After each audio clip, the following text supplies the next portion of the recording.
How do you take your coffee? Straight bold coffee with a little almond milk. And it's just right this morning. It is. Tell us why you decided to run to represent District 21. I chose to run for Congressional District 21 because I love this community. I've been back and forth, up and down the roads in every part of this district, from Indiantown to the ocean, from Fort Pierce down to Palm Beach Gardens. And there's a lot of prosperity here, a lot of business development, a lot of great families, great schools, and I'd rather be nowhere else. Was there a specific moment in time, as your love just, grew for this area and, you knew you wanted to be here and work here? Was there a specific moment in time where you knew, okay, this is the time, this is the race, I want to run, it's time? I actually thought about this district when I was a congressional fellow, and this was in 2016. I was serving with different members and working bipartisan legislation, and formerly had a timeshare in Singer Island, so I used to come down here quite a bit. But the moment in time was when I started realizing that we didn't have members of both sides working hard enough to find common ground. And I think I saw that up front and personal in that capacity. And it was just a matter of time before I moved to Florida. And I've been campaigning and encouraging voters to get out there ever since. You're being outspent by your opponent. How do you gain traction when the campaign finances aren't tipping your way? Well, I would say I never rest on my laurels. I ran against probably the most well-funded state senator 2 years ago. Outspent me 400 to 1, and I still got 41% of the votes. So how I'm doing it this time, just as last time, is it's good old grassroots. It's every day, with the exception of Sunday morning for church. I'm out there talking to voters. It might be in a marketplace, it might be in a bowling alley, a VFW. It's just earning their trust. And it takes a lot of work. It takes a lot of great volunteers to be knocking on doors, making phone calls. And at the end of the day, that's what matters. If people have met you and they've heard your story and they know you're a great listener and you're capable of getting the job done, it will outweigh the money. When people go to your website, one of the first things that jumps off is, this note from you. I want to be the person who makes your lives safer, stronger, and financially secure. That said, should you be elected, where do you start in District 21? What is the most immediate need that you would want to address right away to help make people's lives, as you said on your website, safer, stronger, and financially secure? That statement comes from many, many years of serving in the military, being a senior government official, predominantly law enforcement, having that innate capability to want to make people feel safe and secure, serving in Iraq and commanding troops that deployed to Afghanistan. I feel that in this district, a foremost concern for me is to preserve our democracy and to make sure people know that their vote matters and that we have free and fair elections. Because I've been so many other places around the world, especially with Special Operations Command, where there's not a democracy or women are not given freedom. So there's 60 plus hate groups, for example, in Florida. I want people to know that I'm going to first and foremost fight to make sure we preserve our democracy. And how do you do that? I do that by getting out and talking to the voters, telling them about the programs that we have in place to help people who are disadvantaged. I direct criminal justice and homeland security programs for a university where we visit the Butterfly House, where people who've been trafficked or abused or treated. I also do a lot of work with nonprofits. Go out and feed the homeless in Fort Pierce, for example, Sarah's Kitchen. It really takes, you have to lead by example. You have to be among the people to understand what they're up against. I want to tail off, the financially secure part, too, of that message on your website. Inflation is certainly top of mind for people everywhere, not just in District 21. What would you like to see Congress do about inflation? What I'd like Congress to do is to work together, both parties, and to find a way to perhaps take the corporations that are making billions and billions, and they have a lot of global capability, perhaps tax them a little bit more, so that money can then return to the United States in a form of fashion of federal or state level funding to help the people who are disadvantaged. I believe that's possible. What we're facing now with inflation, it's just not the United States. I mean, it's a global problem. We really had a hard time fighting the pandemic, and just the other, whether it be climate change, the wildfires, the oil industry. I mean, we all have to work together, state level, federal governments, working with private industry, working with nonprofit organizations. This is what I used to call, and I've actually developed strategy at a very high level. It's whole of society. We have to bring everybody together.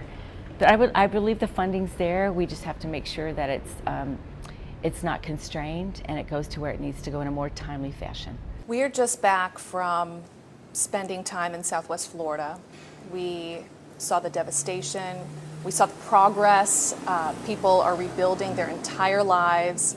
Some of our talks there with people in Southwest Florida led us to hear about the insurance crisis and their turmoil now dealing with insurance claims and their coverage and understanding it and what's going to happen in the future.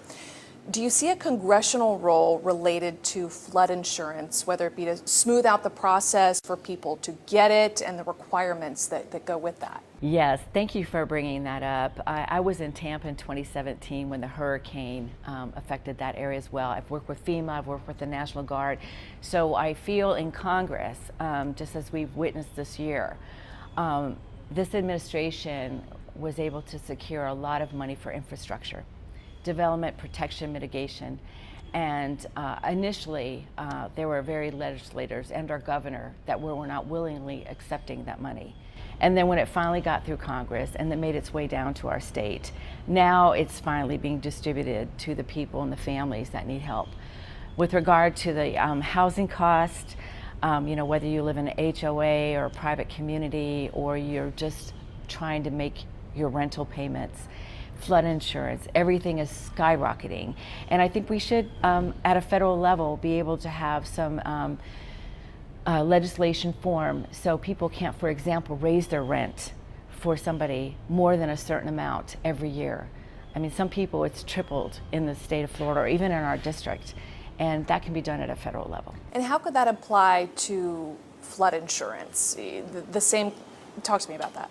Flood insurance is very difficult to get here in Florida, and it costs quite a bit of money. And I feel if we could supplement the amount of that people pay for insurance, because we know there's areas that are heavily targeted across the coastlines, Puerto Rico, for example, and people shouldn't be forced to move from the place that they want to live because they can't afford it due to flood insurance or the rising cost of living. How do you bridge that gap when you think of something that's handled at the state level, state lawmakers, like insurance, flood insurance? How do you bridge that gap, to bring it in as a federal issue?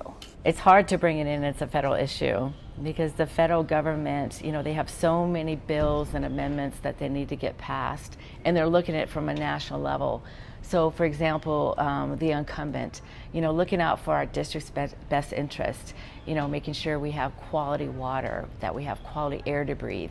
It's in competition with other items that are not so much important to other parts of Florida.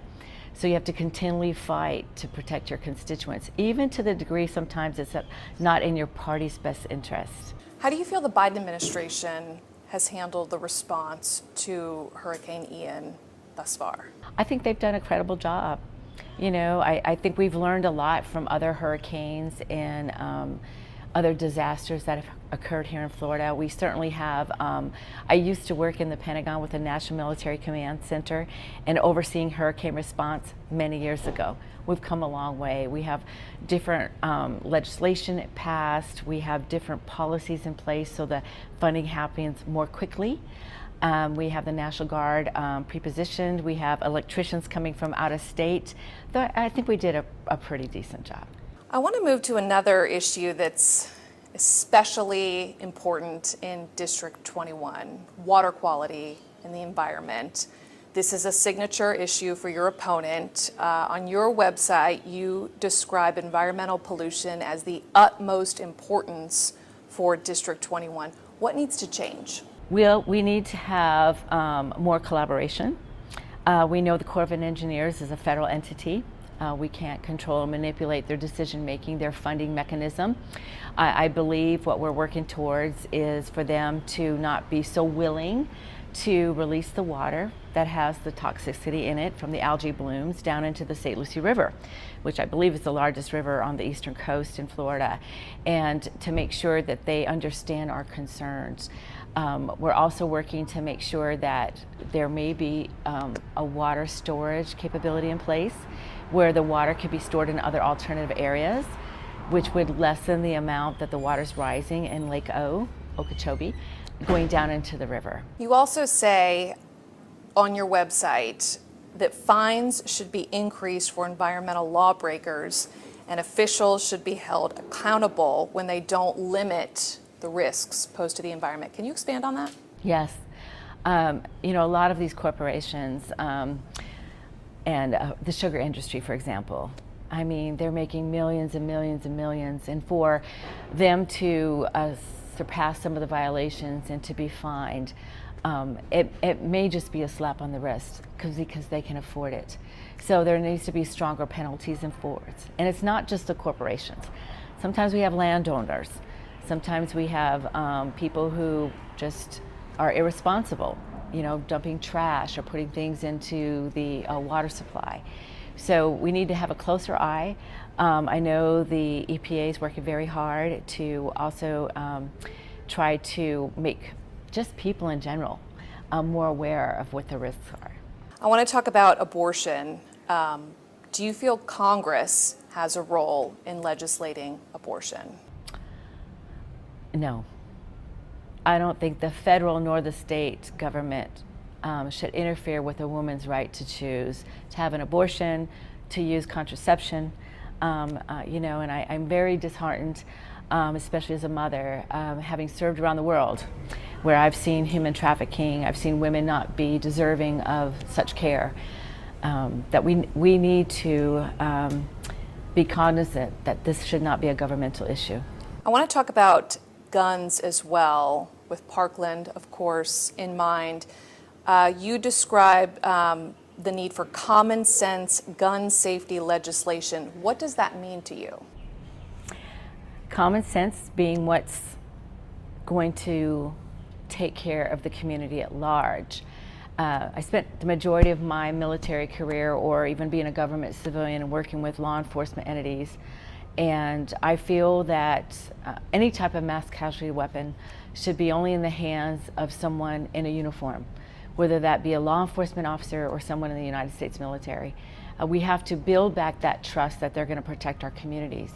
And I know hundreds and thousands of people who bought mass casualty weapons, you know, whether it be an AR-15, that live in the United States. I've traveled with some of them. And so I'm not trying to take their guns away, but everyone needs to go through a background check, and they need to be accounted for. And I think that's where the fear is. You know, if we have a national database of everyone who owns a certain type of weapon, and just like if you have a car, and I know it's not as simple as that, but we do have too many weapons in the wrong hands, and we see that not just with Parkland, but it continues to happen. You know, in Texas, where the children were killed in the schoolhouse. I really am not a supporter of people having mass casualty weapons at all. And I understand if you want to hunt, or if you want, you know, just to, you know, use it responsibly for the profession you're in. What's it going to take to get to what you just described? Is it realistic to think we could get there? You know, it's disappointing to say I don't think U.S. Congress can get there, because I think they're afraid to tackle the issue, that they won't get the support that they need from the NRA or lobbyists, or that people won't vote them back into office, or they won't be voted into office. But I've just seen too much death.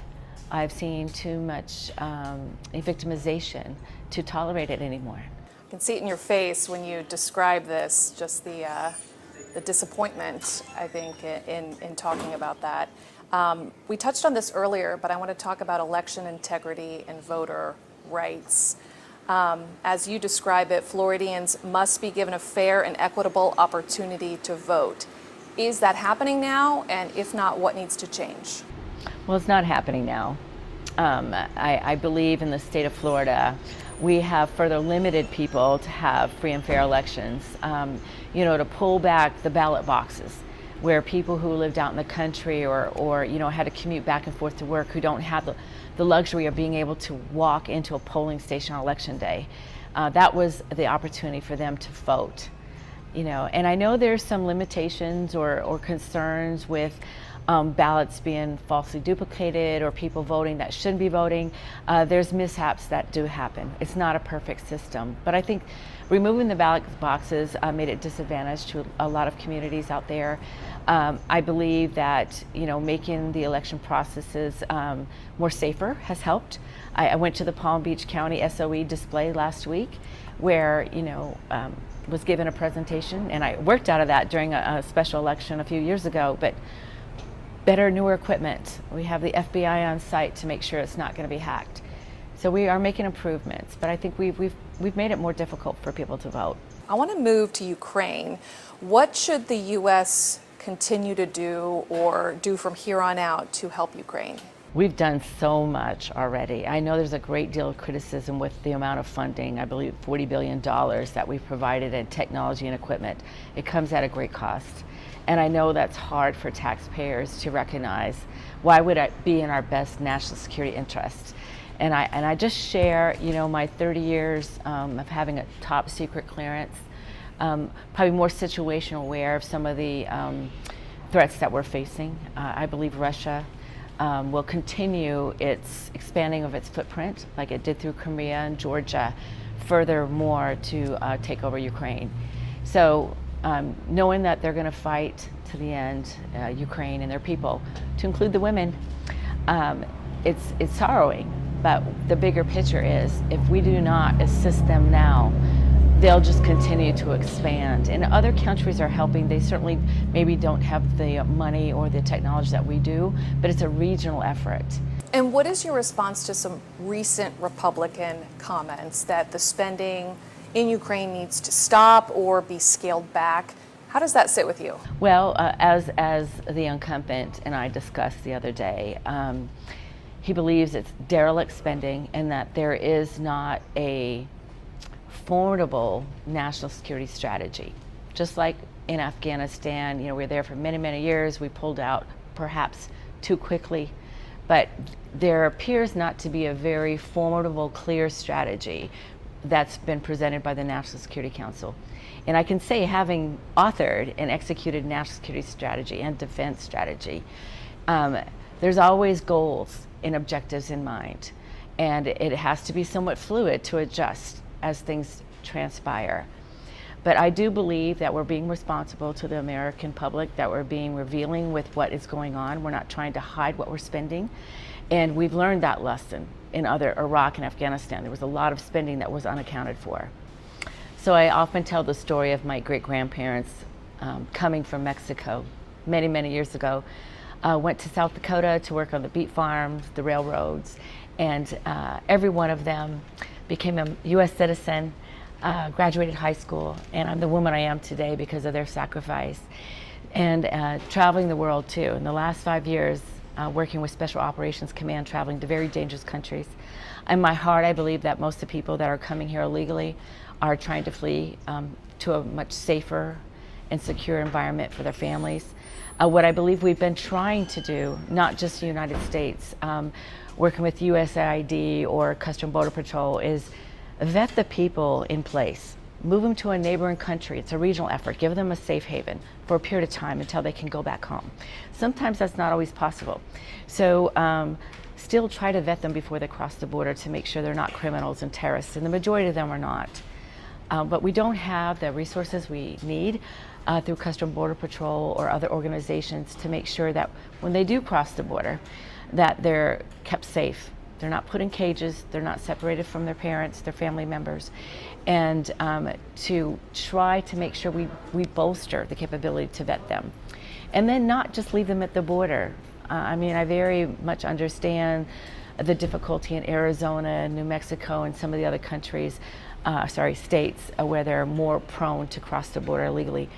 But how about if we just provide transportation for them to go to where there's jobs, whether it be Wyoming or Iowa, where they have a support structure there, teach them the language. And so I know I'm going on and on, but to put them on a plane, to ship them off to to fly them to a place without any knowledge of where they're going into was wrong. We've talked a lot about the issues that are front and center for this election cycle, for District 21.